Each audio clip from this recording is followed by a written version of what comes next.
Well, it is especially great for me to be here tonight because most comedians my age are, what is that word? Dead. But honestly, I don't think of myself as having any particular age, being any age, until someone comes along and reminds me or stereotypes me, or I try to walk. But I really do not like being stereotyped. So I would like you to know I wear these shades because I'm high on acid. Nevertheless, I get stereotyped. You're on Facebook? That is so cute. Thank you. Go fuck yourself. And then, to make myself feel a little better, I asked our bartender, could you please make me a really nice exotic drink? So what does he bring me? An Ensure Spritzer. I cannot recommend it. But I'll tell you what really pisses me off. You know, there's all this profiling going on, but I never get profiled as a gangbanger. I don't know why. But I'm doing something about it.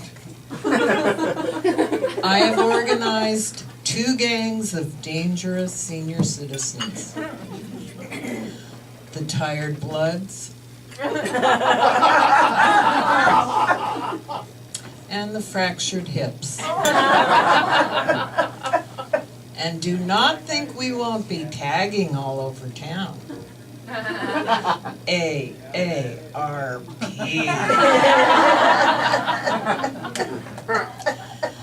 But, you know, let's face it, there are advantages to being older. I don't want to brag, but I get a discount at the International House of Pancakes.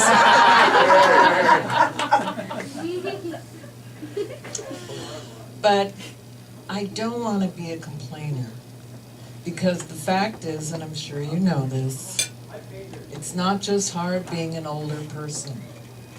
It's hard being a person. Look around.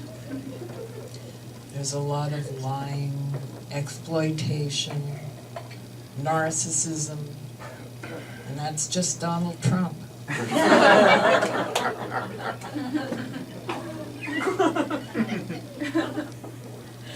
And then we all have our family issues. When I was growing up, I was so confused. My grandparents were Jewish. My father was a staunch Christian Scientist. And my mother was an Orthodox psychotic. My sister and I used to argue about who was her favorite. And as we grew up, we realized she didn't like either one of us. They say, some people, when you come to this earth, you choose your parents. If that is true, I was drunk at the time.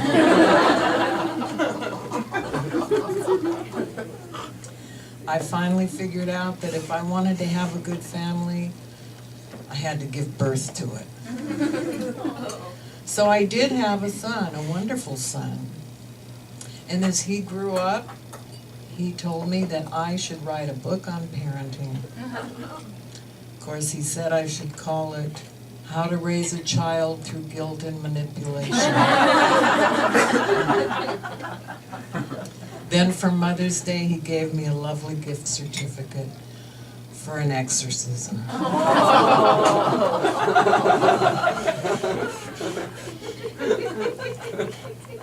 But the really hard thing we all have to deal with are the subconscious messages we get from our culture.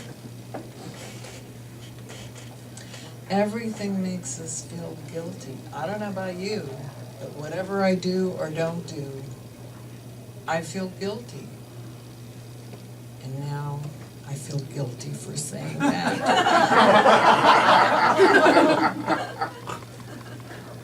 And the media doesn't help.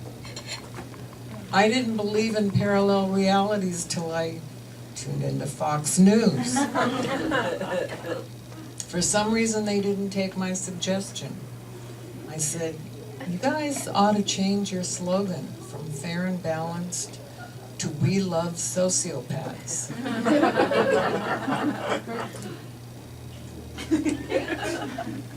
And then we all have difficulty with relationships. And a big part of that is because our culture programs us to think that love is possession. It took me a while, but I finally figured out that I should live by those immortal words. If you love someone, set them free. If they come back, set them on fire.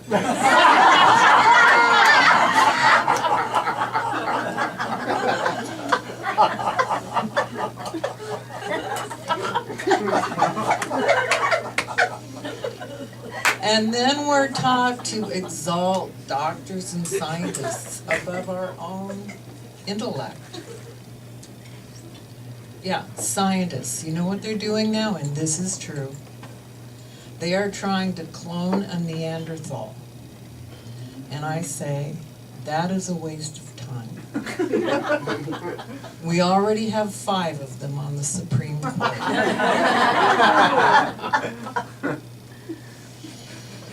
And then we are scared to death about death. The fact is, life is a continuum. In fact, there is evidence to support the theory of reincarnation. That is, you come back here if you have lessons to complete. Or if there's something here you really, really, really want.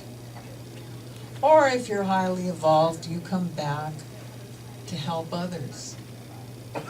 And that reminds me, I know why I came back. Macaroni and cheese.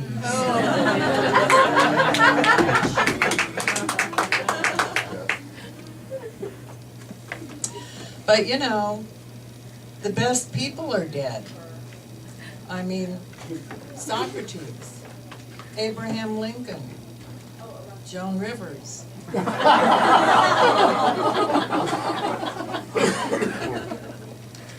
And then what about the Supreme Being? We treat the Almighty like he or she is our personal shopper. Dear God, I need a new car. I need a new boyfriend. Yada, yada, yada. And I will have to confess, I sometimes add to this. Dear God, let me have an enthusiastic audience. And if you find it in your heart, please let me kill.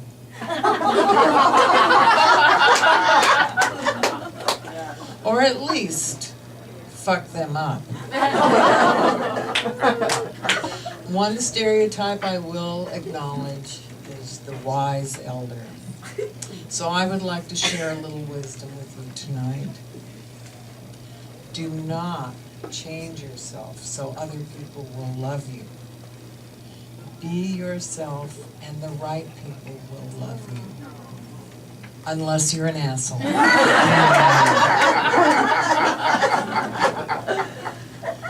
The great Will Rogers once said, never miss a good opportunity to shut up. So before I take that opportunity, there's just one thing I have to say to you guys. From the bottom of my heart, I truly hope I have fucked you up.